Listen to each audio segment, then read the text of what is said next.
এবারের বাজেটে আওয়ামী জোট সরকারের মতো কোনো মেগা প্রকল্পের প্রতি ঝোঁক লক্ষ্য করা যায়নি, বরং মানুষের মৌলিক অধিকার, দৈনন্দিন স্বস্তি এবং দীর্ঘমেয়াদী সংস্কারের প্রতি নজর লক্ষ্য করা গেছে।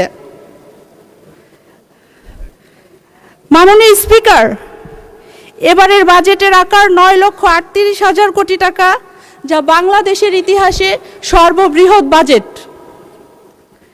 সরকার আগামী অর্থ বছরে 6.5% প্রবৃদ্ধি এবং 7.5% মূল্যস্ফীতির লক্ষ্য নির্ধারণ করেছে।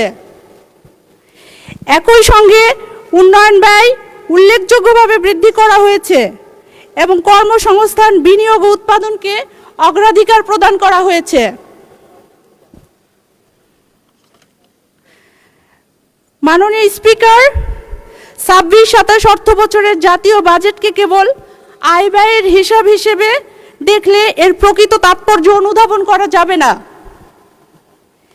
এটি একদিকে যেমন বর্তমান সংকট মোকাবেলার একটি নীতিগত কৌশল, তেমনি অন্যদিকে ভবিষ্যৎ বাংলাদেশের অর্থনৈতিক ভিত্তি সুদৃঢ় করার একটি দীর্ঘমেয়াদী রূপরেখা।